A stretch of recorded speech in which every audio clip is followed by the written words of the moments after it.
नमस्कार, स्वागत है आपका द इकोनॉमी जंक्शन के इस क्लास में। कैसे आप लोग? आशा है कि आप लोग बिल्कुल अच्छे हैं, स्वस्थ हैं और आपकी पढ़ाई अच्छे तरीके से चल रही है। सारी एग्जाम्स की तैयारी आप लोग अच्छे से कर रहे हैं। तो इसी कड़ी में आज सभी का बहुत बहुत स्वागत है। और आज हम लोग एक अति महत्वपूर्ण टॉपिक, इससे काफी सवाल आए, हमेशा इसे सवाल आते रहते हैं, इससे हम रिलेटेड बात करेंगे क्योंकि कहीं ना कहीं से ये आपके अनएम्प्लॉयमेंट को इन्फ्लेशन से जोड़ता है। तो आज हम लोग बात करने वाले हैं फिलिप्स कर्व के बारे में बात करेंगे। फिलिप्स वक्र क्या होता है और इस वक्र का स्लोप क्या होता है, ये किस चीज को बताता है, इनसे रिलेटेड सारे के सारे पॉइंट आपको बात करेंगे। मुख्य रूप से इसमें आपको लगभग 10 से इंपॉर्टेंट पॉइंट मिलेंगे और आप देखेंगे कि अनगिनत जितने भी हैं, चाहे किसी भी एग्जाम्स में, चाहे स्टेट पीसीएस हो या बीपीएससी कहें, आपका हर चीज में आपका इससे सवाल आते हैं। ठीक है, चलिए तो अच्छे से आप लोग पढ़ते रहिए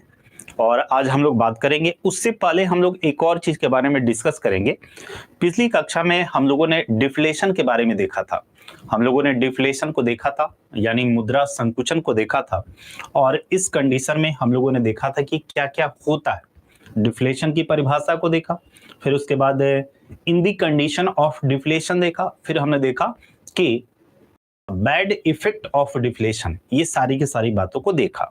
और हमने ये भी चर्चा कर लिया था, ये भी हमने चर्चा किया था कि डिफ्लेशन को यदि कंट्रोल नहीं किया गया शुरुआती अवस्था में, डिफ्लेशन में होता क्या है। डिफ्लेशन में आपने देखा कि बाजार में जरूरत से जितनी जरूरत है मनी सप्लाई की, उतना नहीं होता है। ये एक बात हमने चर्चा किया था कि संतुलन का मतलब ये भी होता है कि बाजार में जितनी वस्तु और सेवा है उसे खरीदने के लिए बाजार में उतनी मनी सप्लाई होनी चाहिए, मुद्रा होनी चाहिए।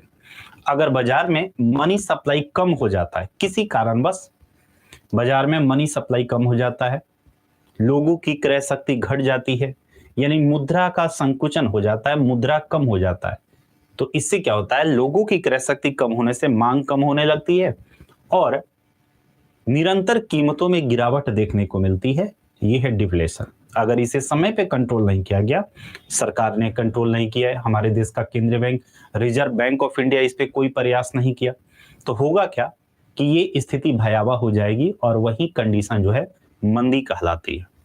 तो डिफ्लेशन का बड़ा भाई, आप कहें कि डिफ्लेशन का जो बड़ा भाई है वही आपका मंदी है। तो आइए मंदी के बारे में 5 मिनट में हम लोग समझ लेते हैं। इसके कौन कौन से लक्षण हैं, मंदी से रिलेटेड मुख्य रूप से लक्षण की बात होती है, तो कौन कौन से लक्षण है उसके बारे में देख लेते हैं, फिर उसके बाद हम लोग फिलिप्स कर्व पे आएंगे। ठीक है, चलिए तो हेडिंग यहाँ पे दे देंगे मंदी, हेडिंग यहाँ पे आप दे दीजिएगा मंदी, मंदी यानी डिप्रेशन,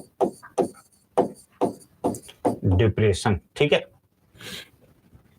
डिप्रेशन, इसको हम आर्थिक मंदी भी कहते हैं, इसको हम आर्थिक मंदी भी कहते हैं, आर्थिक मंदी। ठीक है, तो इसके बारे में हम लोग चर्चा करेंगे, इसके बारे में हम लोग चर्चा करेंगे। एक चीज याद रखिएगा कि डिफ्लेशन जो है ना, डिफ्लेशन का संबंध शॉर्ट टर्म से है। जैसे हम कहें कि जो डिफ्लेशन है ये डिफ्लेशन, डिफ्लेशन, ठीक है, इसी का एक बड़ा रूप है, डिफ्लेशन का बड़ा रूप है। ये क्या है, डिफ्लेशन का बड़ा रूप।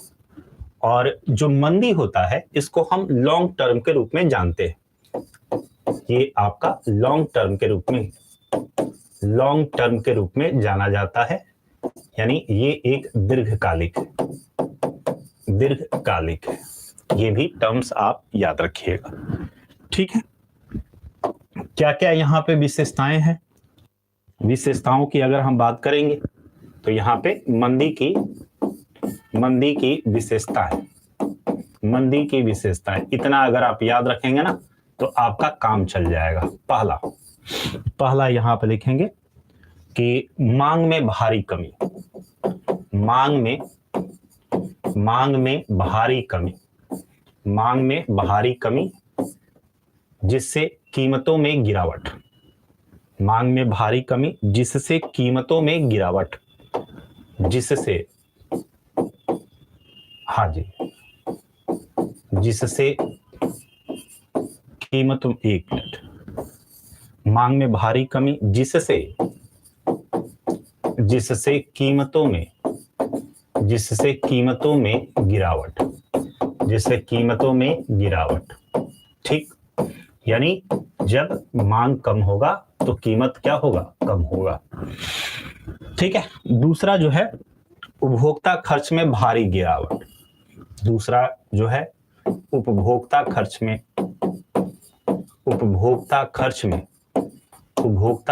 में भारी गिरावट।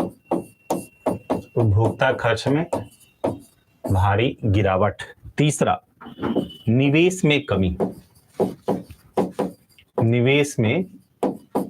निवेश में कमी। चौथा नोट करेंगे उत्पादन में कमी। उत्पादन में कमी।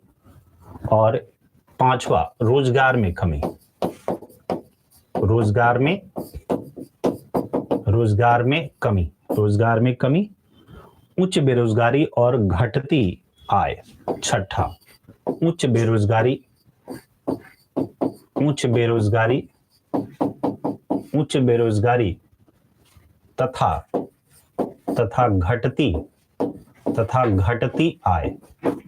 तथा घटती आय। ठीक है। और ये जो है आपका, ये पूरा का पूरा जो परिस्थिति पैदा करता है, ये क्या है, ये एक तरीके से आर्थिक गतिविधि में कमी। आर्थिक गतिविधि, ये सब क्या है, आर्थिक गतिविधि है। आर्थिक गतिविधि में कमी। ठीक है। अर्थव्यवस्था में निराशा का माहौल। अर्थव्यवस्था में निराशा का माहौल। देखिए, एक महामंदी की चर्चा होती है, द ग्रेट डिप्रेशन। एक चर्चा होती है द ग्रेट डिप्रेशन का। द ग्रेट डिप्रेशन, कई बार सवाल भी पूछा है। द ग्रेट डिप्रेशन यानी महामंदी। द ग्रेट डिप्रेशन, महामंदी, इसकी चर्चा होती है 1929 से 1941 के बीच में आया था। अमेरिका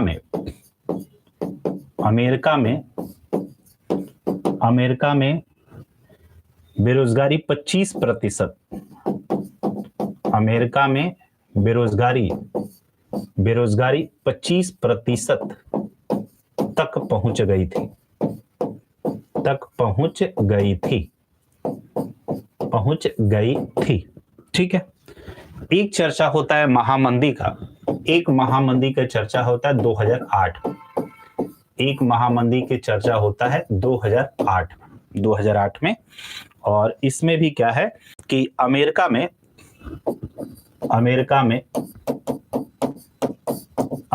में बेरोजगारी की दर, अमेरिका में बेरोजगारी की दर 10% तक पहुंच गई थी।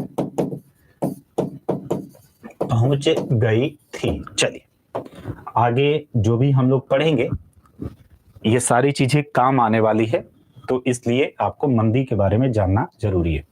तो जब भी आपको मंदी से संबंधित अगर आपसे सवाल पूछे, एक नहीं कई बार मंदी से संबंधित सवाल पूछा गया है, तो याद रखिएगा मंदी का अभिप्राय ये है कि जब अर्थव्यवस्था में मंदी का अभिप्राय क्या होता है, मंदी के लक्षण क्या है, मंदी के लक्षण ही मंदी का अभिप्राय है।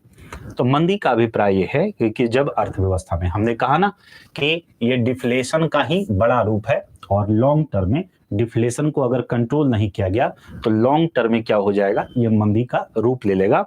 और इसमें क्या होता है, मांग में भारी गिरावट, मांग में काफी कमी आ जाती है, क्योंकि लोगों की क्रय शक्ति कम हो जाती है।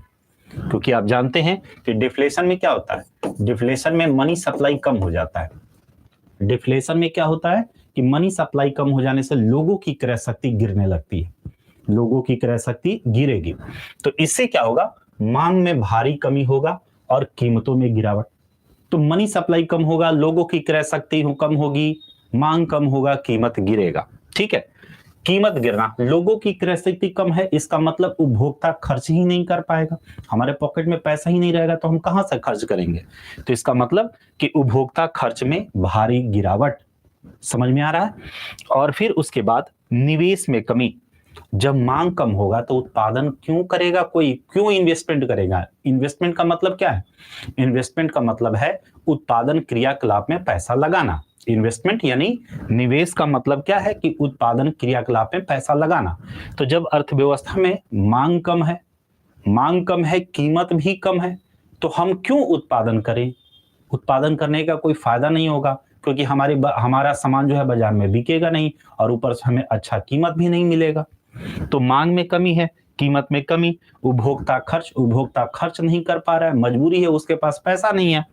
ठीक है, तो इससे क्या होगा, निवेश में कमी। और जब निवेश में कमी होगा तो क्या होगा, उत्पादन में कमी, उत्पादन में कमी और रोजगार में कमी। और ये क्या होगा, रोजगार में कमी तो उच्च बेरोजगारी तथा घटती है।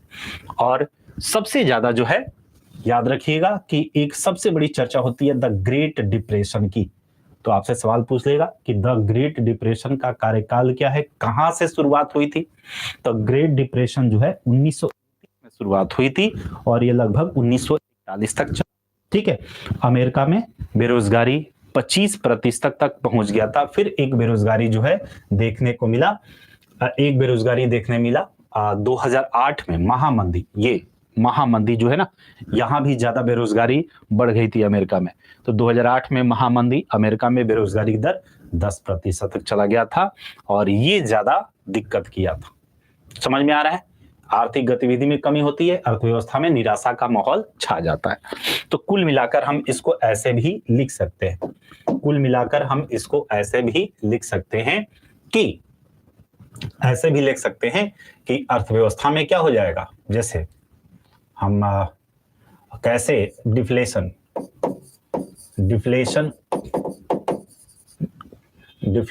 Turn into depression, deflation turn into depression, depression. ठीक है, यहां पे ये भी आप याद रखेंगे, डिफ्लेशन टर्न इनटू डिप्रेशन। तो होगा क्या कि अर्थव्यवस्था में क्या हो जाता है, अर्थव्यवस्था में क्या होगा, सिंपल सा है कि अर्थव्यवस्था में मुद्रा की पूर्ति में, अर्थव्यवस्था में मुद्रा की पूर्ति, अर्थव्यवस्था में मुद्रा की पूर्ति यानी मनी सप्लाई, मनी सप्लाई। ठीक है, मनी सप्लाई, अर्थव्यवस्था में मुद्रा की पूर्ति में कमी हो जाएगी। ठीक, तो जैसे ही कमी होगा तो लोगों की क्रय शक्ति में क्या हो जाएगी, लोगों की क्रय शक्ति में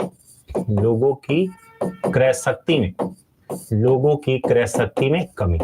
और लोगों की क्रय शक्ति में कमी तो क्या हो जाएगी, लोगों की क्रय शक्ति में कमी यानी खरीदने की क्षमता में कमी। तो इससे क्या होगा कि वस्तु तथा सेवा की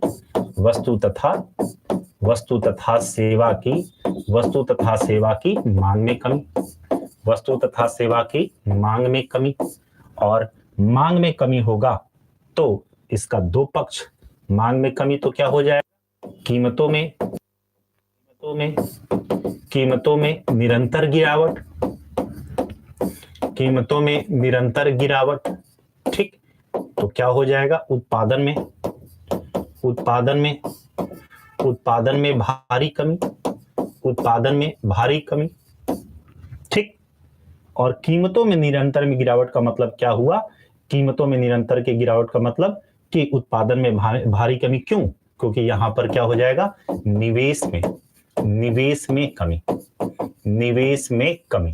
और एक चीज यहां पर आप याद रखेंगे नोट में, यहां पे निवेश का मतलब क्या होता है, उत्पादन क्रियाकलाप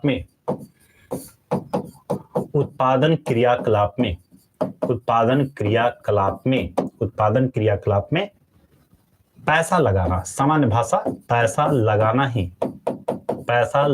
ही निवेश है, पैसा लगाना ही क्या है, निवेश है।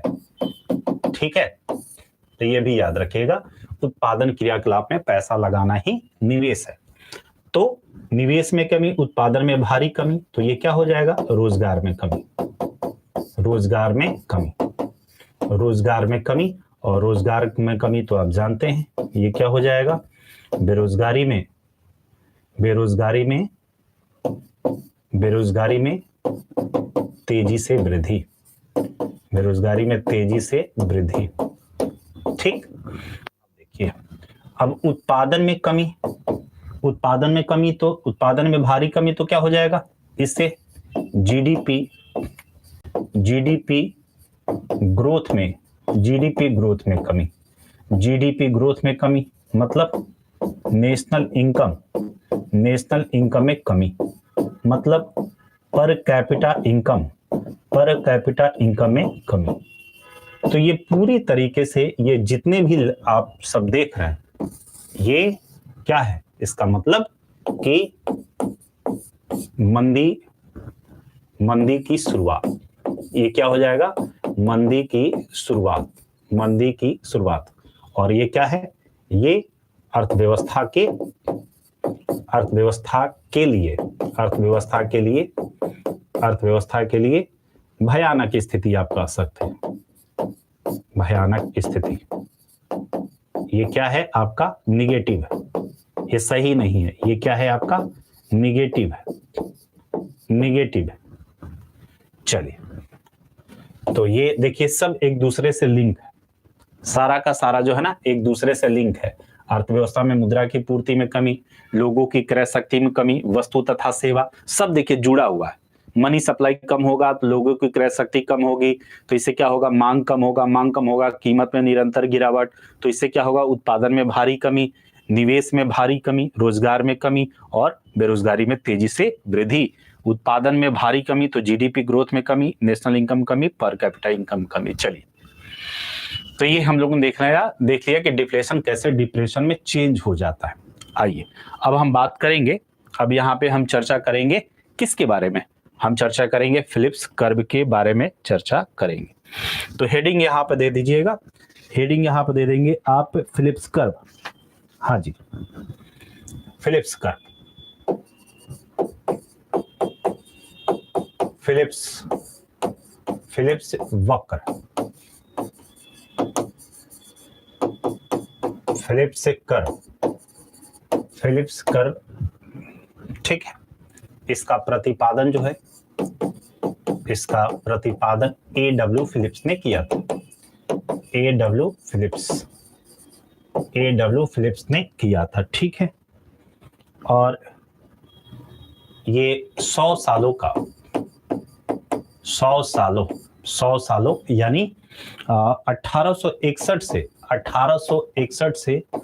1957, 100 सालों के बीच, 100 सालों के बीच ब्रिटेन के, ब्रिटेन के, ब्रिटेन के, ब्रिटेन के, ब्रिटेन के आंकड़ों का, ब्रिटेन के आंकड़ों का अध्ययन, ब्रिटेन के आंकड़ों का अध्ययन, आंकड़ों का अध्ययन।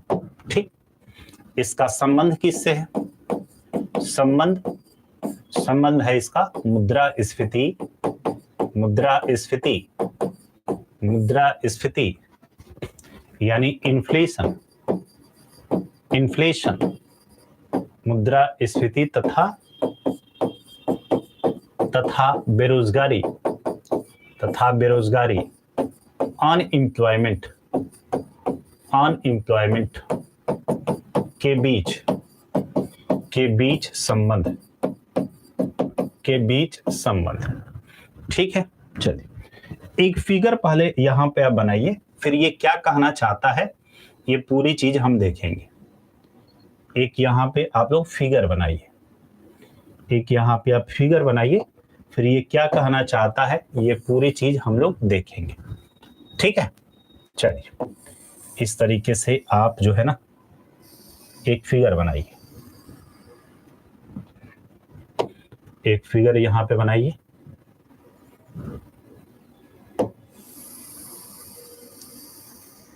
हाँ जी, चलिए,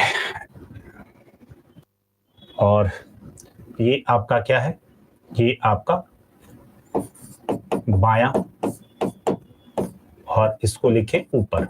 हर चीज से सवाल पूछा है, एक एक फिलिप्स कर्व इतना इंपॉर्टेंट है कि इसके एक एक टर्म से सवाल पूछा है, तो इसलिए आपको पूरी गहराई से विस्तार से इसको समझना है, ठीक है।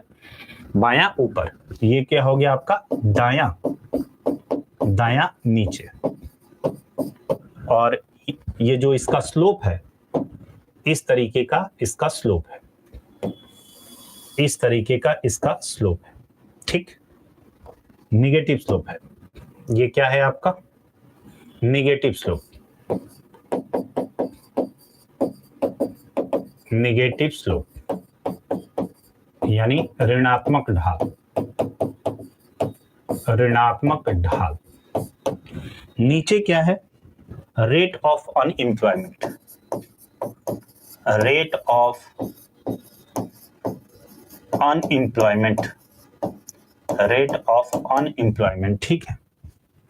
और इधर क्या है इन्फ्लेशन, इधर क्या है आपका इन्फ्लेशन, इन्फ्लेशन, ठीक, इन्फ्लेशन। दो बिंदु यहां पे आप ले लें, दो बिंदु, एक ये बिंदु ले लीजिए, एक ये बिंदु ले लीजिए, ठीक है। हाँ जी,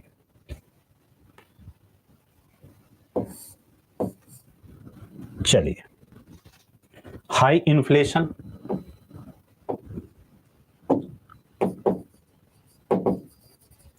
high inflation, high inflation, low unemployment, low unemployment, low unemployment, low inflation, low inflation, low inflation, high unemployment, high unemployment, high unemployment, high unemployment, ठीक है। चलिए आइए अब इस पे कुछ टर्म्स बना लें आप।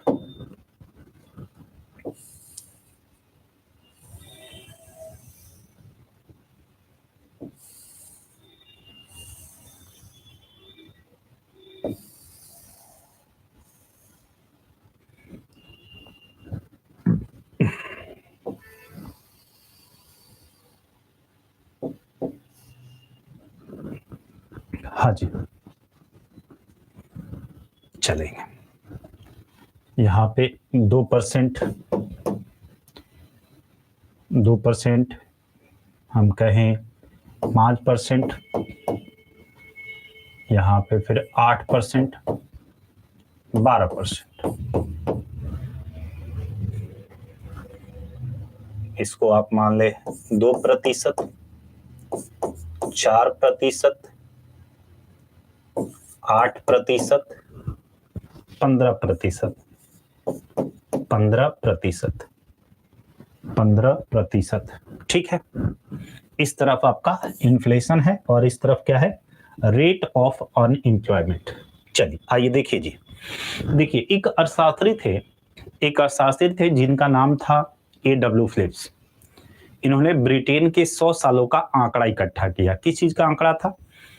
अनएम्प्लॉयमेंट का और इन्फ्लेशन का। ब्रिटेन का, याद रखिएगा, ये टोटल जो है ना, ये ब्रिटेन का, ये आंकड़ों का अध्ययन यूके के, ठीक है। तो A.W. फिलिप्स ने ब्रिटेन के 100 सालों के आंकड़ों का अध्ययन किया और वो आंकड़ा था किससे संबंधित? तो अनएम्प्लॉयमेंट यानी बेरोजगारी और मुद्रास्फीति के बीच का। तो उन्होंने अपने रिसर्च के माध्यम से ये पता लगाया, रिसर्च जब 100 सालों के आंकड़ा, ये 100 सालों का आंकड़ा क्या था? 1861 से 1957 के बीच, यानी लगभग 100 सालों का ब्रिटेन के आंकड़ों का अध्ययन किया। तो उन्होंने ये पाया कि इन दोनों के बीच में क्या है? विपरीत संबंध है। देख रहे हैं ना, मुद्रास्फीति तथा बेरोजगारी के बीच जो संबंध है वो क्या है? विपरीत है, अपोजिट रिलेशन। ये क्या है? इन दोनों के बीच में अपोजिट रिलेशन है, अपोजिट रिलेशन है। अपोजिट रिलेशन का मतलब ये हुआ, उन्होंने ये देखा, बड़े स्पष्ट से कहा कि यदि किसी देश में और उन्होंने एक जनरल वे में अपना रिपोर्ट बताया और उन्होंने कहा कि यदि किसी देश में बेरोजगारी की दर को कम करना है तो मुद्रास्फीति की ऊंची दर को सहना पड़ेगा। कहने का मतलब उनका ये था कि अगर बेरोजगारी अगर मुद्रास्फीति की दर ऊंची है, मुद्रास्फीति की दर ऊंची है, देखिए यहाँ पे क्या है, मुद्रास्फीति की दर क्या है, यहाँ पे देख रहे हैं मुद्रास्फीति की दर जो है ना 12% है। तो हाई इन्फ्लेशन लो अनएम्प्लॉयमेंट, यदि मुद्रास्फीति की दर ऊंची होगी तो बेरोजगारी की दर कम होगा। समझ में आ रहा है? ये हम नहीं कह रहे हैं, आपको हम देखेंगे, ये एक A.W. फिलिप्स के द्वारा किया गया है। और ये जो वक्र जो है ना, ये जो वक्र है इसको हम SRPC के नाम से जानते हैं, इसको हम SRPC के नाम से जानते हैं, यानी शॉर्ट रन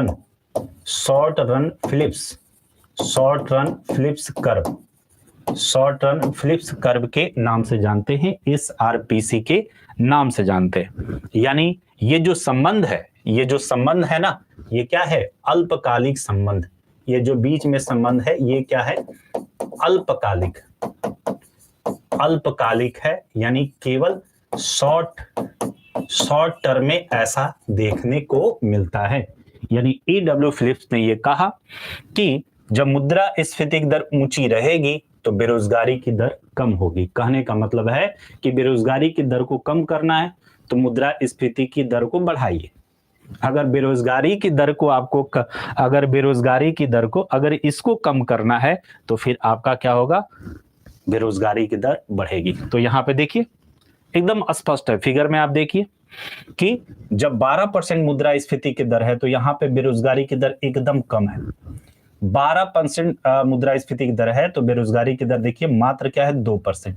यानी हाई इन्फ्लेशन लो अनएम्प्लॉयमेंट है, यानी उच्च मुद्रास्फीति पे क्या है, एकदम कम बेरोजगारी की दर है।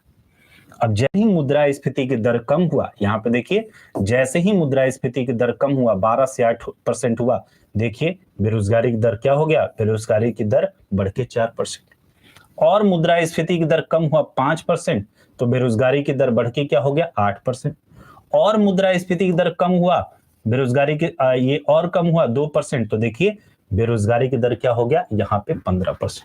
यानी कहने का मतलब हाई इन्फ्लेशन होगा तो लो अनएम्प्लॉयमेंट होगा, और अगर यहाँ पे क्या है, अगर लो इन्फ्लेशन होगा, मात्र 2% इन्फ्लेशन है तो लो इन्फ्लेशन होगा तो हाई अनएम्प्लॉयमेंट होगा। यानी इन दोनों के बीच में क्या है, निगेटिव रिलेशन है, अपोजिट रिलेशन है।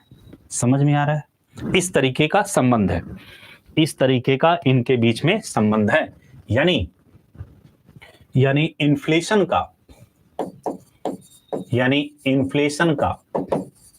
इन्फ्लेशन का जो संबंध है ये क्या है, सीधा विपरीत है, यानी अनएम्प्लॉयमेंट, इस तरीका अनएम्प्लॉयमेंट।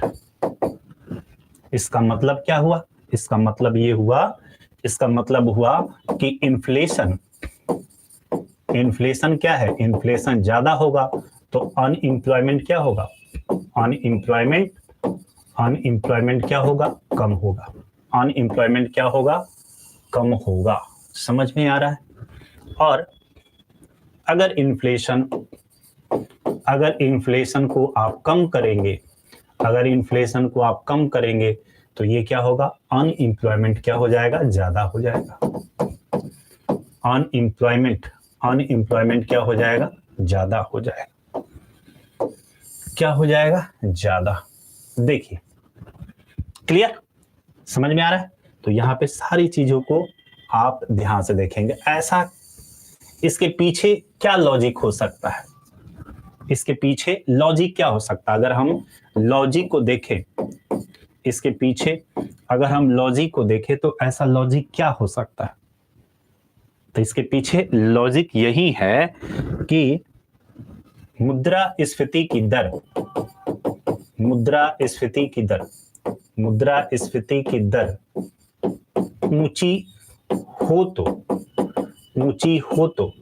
ऊंची हो तो यह उत्पादक वर्ग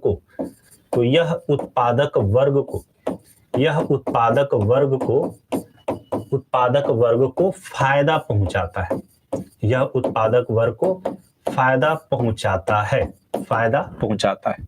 मुद्रास्फीति की दर ऊंची हो तो यह उत्पादक वर्ग को फायदा पहुंचाता है और इससे क्या होता है, उत्पादक वर्ग प्रोत्साहित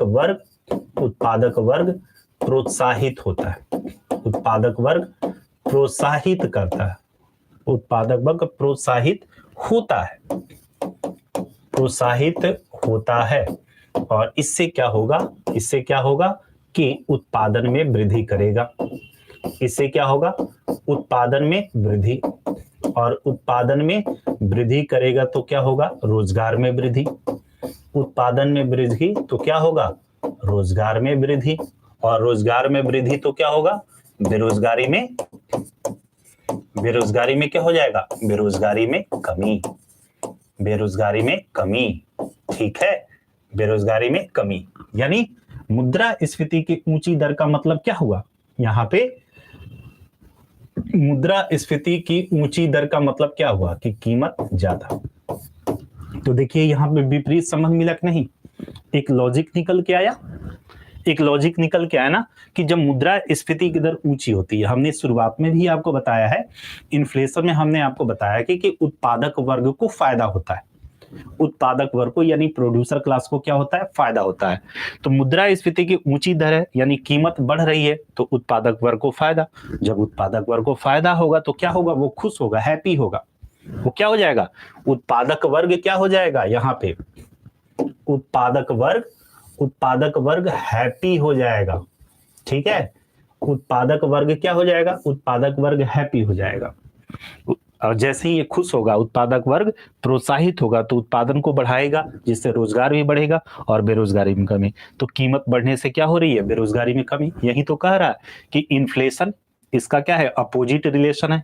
ये बढ़ेगा, ये इन्फ्लेशन बढ़ेगा तो देखिए इन्फ्लेशन बढ़ेगा तो अनएम्प्लॉयमेंट कम होगा, कीमत बढ़ा, इन्फ्लेशन बढ़ा तो ये क्या हो गया, कम हो गया। ठीक, यही तो कहना चाह रहा है। लेकिन ये एक जनरल वे नहीं है, ये एक जनरल वे नहीं है। याद रखिएगा कि ऐसी स्थिति केवल कुछ समय तक देखने को मिलती है। ये ऐसी स्थिति जो आपने देखा ना, ये ऐसी स्थिति आपने देखा ना, ये अल्पकालिक होता है। ऐसी स्थिति को आपने देखा, ये अल्पकालिक होता है। समझ में आया, अल्पकालिक होता है, शॉर्ट टर्म के लिए होता है। क्लियर, सवाल आपको समझ में आ गया, पूरी बातें समझ में आ गया। तो ये देख रहे हैं ना आप, ये निगेटिव स्लोप का क्यों है, क्योंकि ये बढ़ेगा तो ये क्या होगा, घटेगा। ये देखिए ये 12% है तो ये कम है, ये कम हुआ, ये बढ़ा, और कम हुआ, ये बढ़ा। देख रहे हैं, यानी इस पे हाई इन्फ्लेशन, लो अनएम्प्लॉयमेंट, और यहाँ पे क्या है आपका, लो इन्फ्लेशन, सबसे कम इन्फ्लेशन पे हाई अनएम्प्लॉयमेंट। अब इसके वक्र से भी सवाल आ जाता है, ये फिलिप्स वक्र के भी सवाल आ जाता है। एक तो हमेशा याद रखिएगा ये शॉर्ट टर्म के लिए होता है और ये निगेटिव स्लोप का होता है, ऊपर से नीचे या बाएं से दाएं गिरता हुआ होता है। तो ये भी आप नोट कर लीजिए, यहाँ पे ये भी यहाँ पे आप नोट कर लीजिए। इतना हो गया आपका, हाँ जी, चलिए जी। तो ये भी पॉइंट आप नोट कर लें। फिलिप्स वक्र की विशेषताएं, हेडिंग दे दीजिएगा, फिलिप्स वक्र की विशेषताएं, फिलिप्स वक्र की विशेषताएं। पहला, फिलिप्स वक्र मुद्रास्फीति की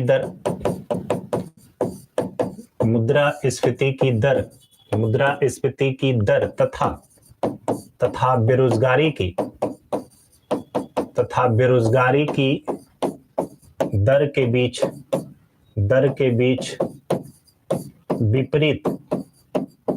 विपरीत यानी अपोजिट विपरीत संबंध को दर्शाता है। ठीक, दूसरा, फिलिप्स फिलिप्स वक्र ऋणात्मक ढाल यानी निगेटिव स्लोप ऋणात्मक ढाल का होता है, ऋणात्मक ढाल का होता है। तीसरा पॉइंट, फिलिप्स वक्र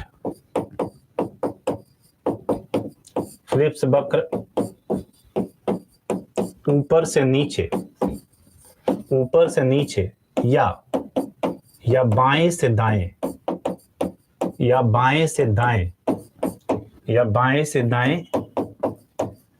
गिरता हुआ होता है, बाएं से दाएं गिरता हुआ होता है, बाएं से दाएं गिरता हुआ होता है।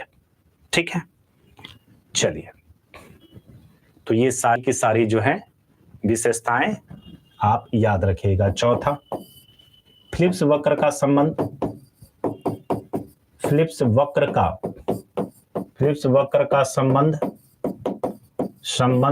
अल्पकाल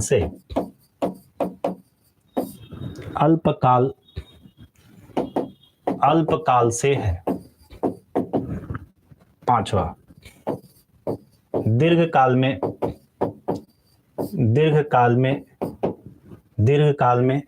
यह मुद्रास्फीति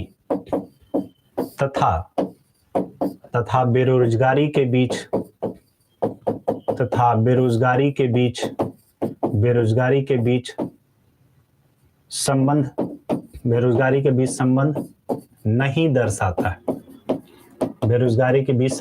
नहीं दर्शाता है।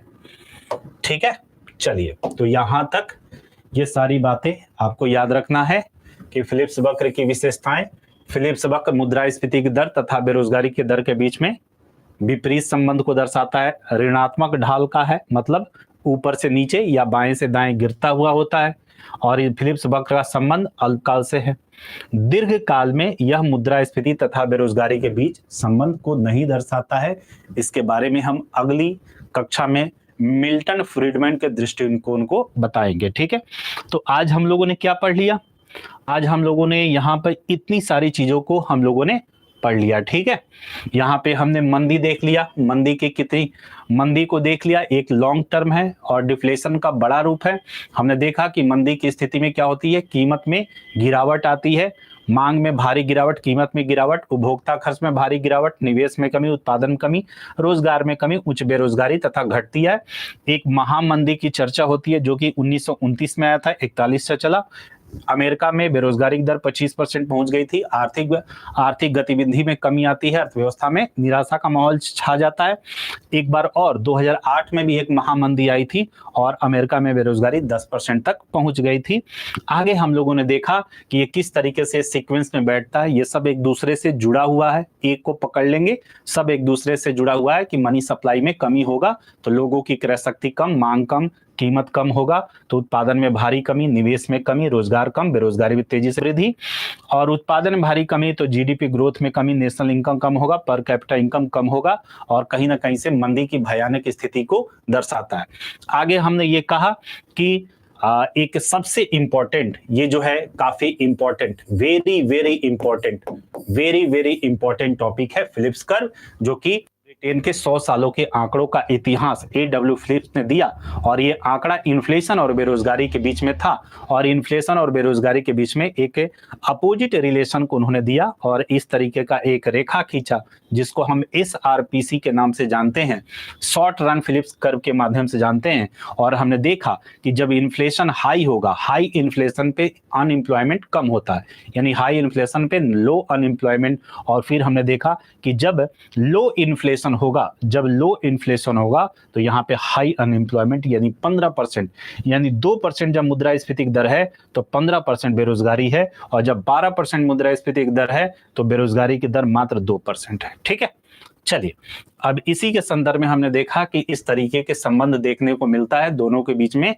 अपोजिट रिलेशन है। इन्फ्लेशन बढ़ेगा तो अनएम्प्लॉयमेंट कम होगा, इन्फ्लेशन घटेगा तो अनएम्प्लॉयमेंट बढ़ेगा। इसके लॉजिक को समझा, लेकिन याद रखिएगा कि यह संबंध केवल अल्पकालिक है।